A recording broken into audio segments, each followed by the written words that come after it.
Ang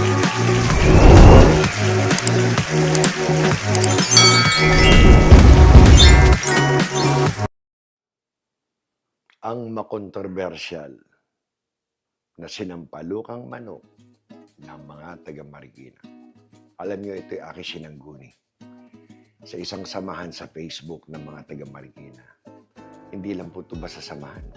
Ito po ang MEMAR, ang Memories of Old Marikina.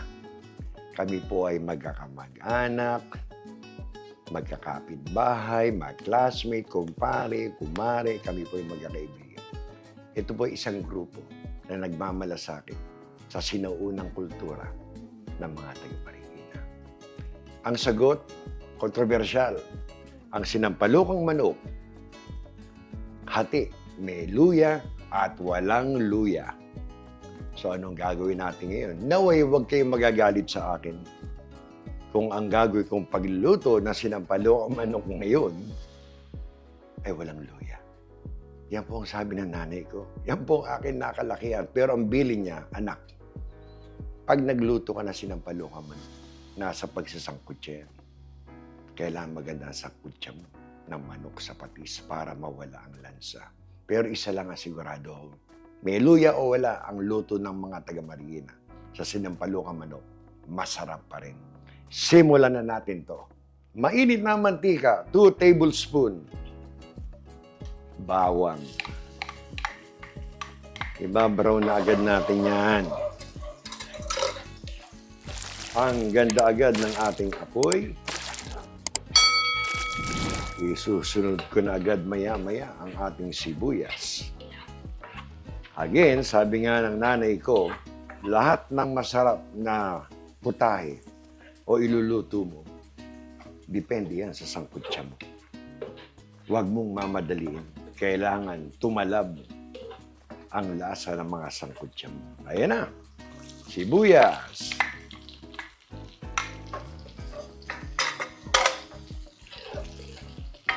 Ito ang naalala kong sinampalukang manok ng nanay ko. Actually, isa to sa ulam na aktwal na tinuro sa akin ng nanay ko. Kaya ako inyong patawarin kung ito hindi ko lalagyan ng luya. Pero, tatanggalin natin ang lansa sa pamamagitan ng ating pagsangkutsa. Ito na. Yan, medyo translucent na. Nag-sweat, medyo translucent na ang ating sibuyas. Maganda kasi yung ating apoy. Usunod ko na agad dito ang manok. Napansin niyo ang aking manok, nasa colander. Yan ang turo din sa akin ng nanay ko. Sabi niya, anak, magandang magsangkot siya ng manok. Pag yan, na-drain mo. Kasi pag yan ay matubig, imbis na magisa na maganda, magtutubig. Kaya nakagawian ko na, bago iluto ang manok, huhugasan kasi yan ilalagay ko sa colander, hahayaan ko na siya ay madrain pa para hindi magtubig. Medyo hinalo ko lang yung ating sangkutsa kasi lalagyan ko na agad ng patis to. Ito yung ating gigisa sa patis para yung lansa. Madali ng patis. Ito yung may sabaw, lalagyan ko na to. Mga 3 tablespoons agad. Ayan, no? Sangkutsa natin yan. Yan, 3. Medyo marado. Lumamig sa Bay Area. Namumuo yung patis namin. Then ngayon, marami nagsasabi, kahit nanay ko, maganda yung paminta. Pag sinangkutsa mo, tanggalan lansa ng manok mo. Kala nyo, isda lang ang manlansa. Pati manok. Uy, muntik na. Ayan, 1 tablespoon na paminta. Hindi ko siya tatakpan dahil pag tinakpan ko, magtutubig. Kaya ang gagawin nyo, ang estilo ko dyan, halo lang ng halo hanggang mag-brown ng konti ang ating manok at makikita nyo, medyo magmamantika yan. Once na tinakpan yan, magtutubig na. Once na nagmantika na, isusunod natin kasi yung kamatis. Again, marami din naglalagay ng kamatis, nasa inyo yan. Ako, ito'y aking nakalakihan. May kamatis po ang aming sinampalukan. So, pagbalik ko, pakita ko sa inyo, sabihin ko sa inyo kung ilang minuto ko na i-brown to. Okay? Kaganda ng ating ginigisaw. Tignan nyo. Ito ang sinasabi ko magmamantika kaya hindi ko tinakpan. Actually, 5 minutes lang ha. Depende sa apoy ninyo kasi may kagandahan yung apoy ko. Ganda ng ano. Talagang nagmantika, hindi siya nagtubig. So sa ganitong stage, susunod ko na ang kamatis. Kaya hindi ko nilagay ang kamatis kanina. Bawang sibuyas kamatis, magtutubig to.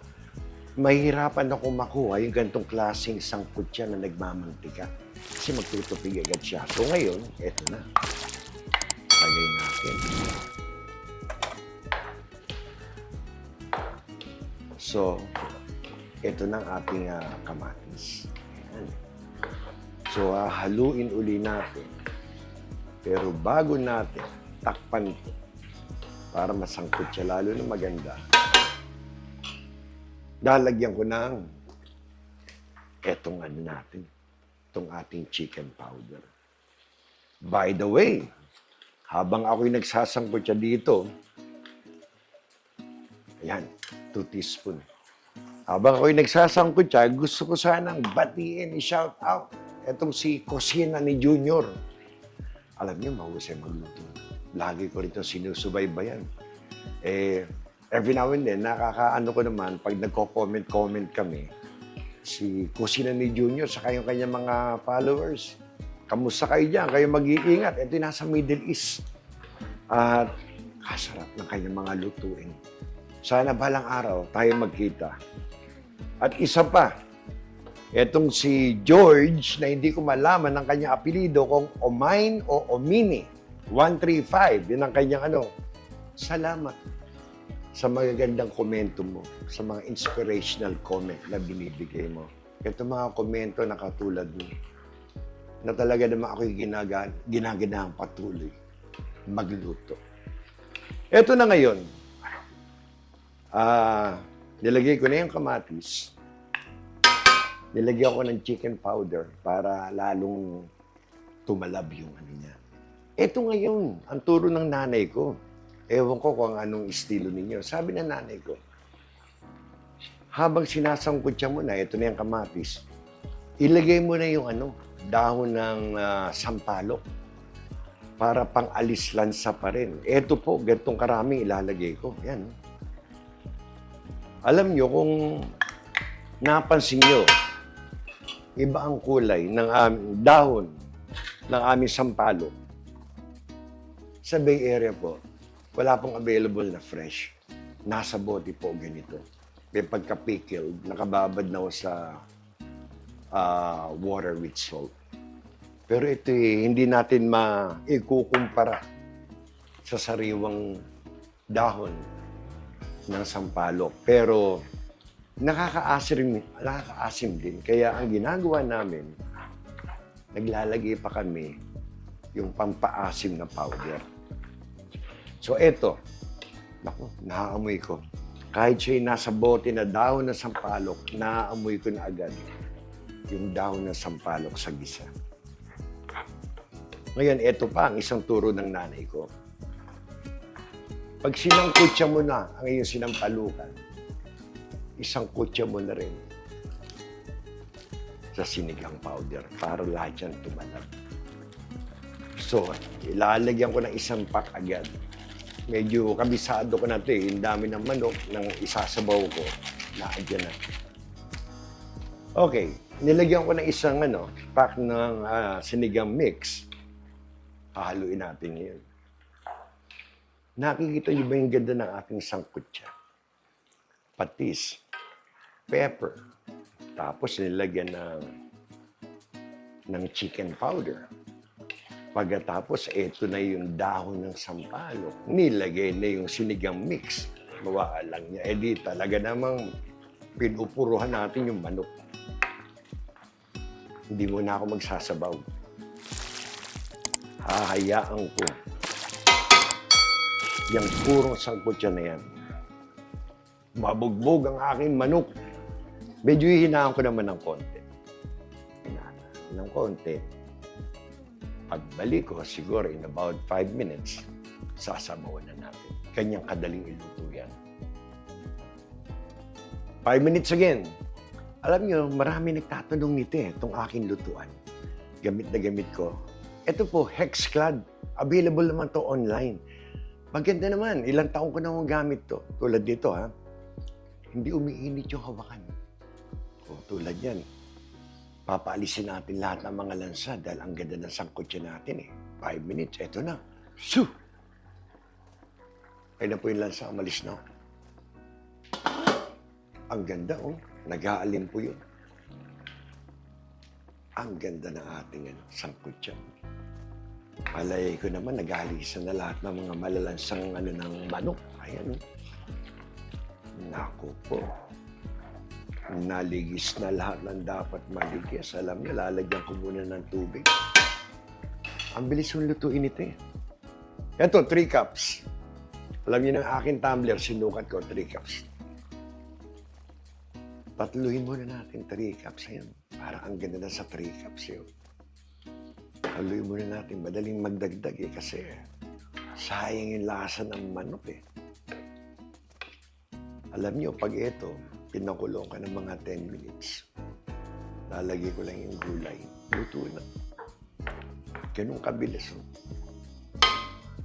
Pero bago natin takpan, meron akong 3 sili na pangpaksing o pangsigang. Siling haba. Isa lang ating Baka magalit si Daran. Ayan. Kaya yun na yan. Konting halo. Ulit. Mami ako natitikman. Takpan natin. This time, mga 10 minutes, medyo palalambutin natin ng konti yung manok. Mabilis naman lumambot ang manok dito. Depende sa manok na magagamit. Kaya pagbalik ko, 10 minutes. Halos luto na ako. Lalagyan na yung gulay. 10 minutes. Ito na itsura. Ang sabaw, baka dagdagan ko lang ng mga 1 cup, pero titikman muna natin. Nagmantika ba? Hindi gaano, kasi medyo tinanggal ko ibang balat ng manok. Tikman natin. Kung ayos na yung isang pampaasim natin, yung alat. Tikman natin. Di wala, lagi nilang nilalagay ng sound effect yung pag tumitikim ako.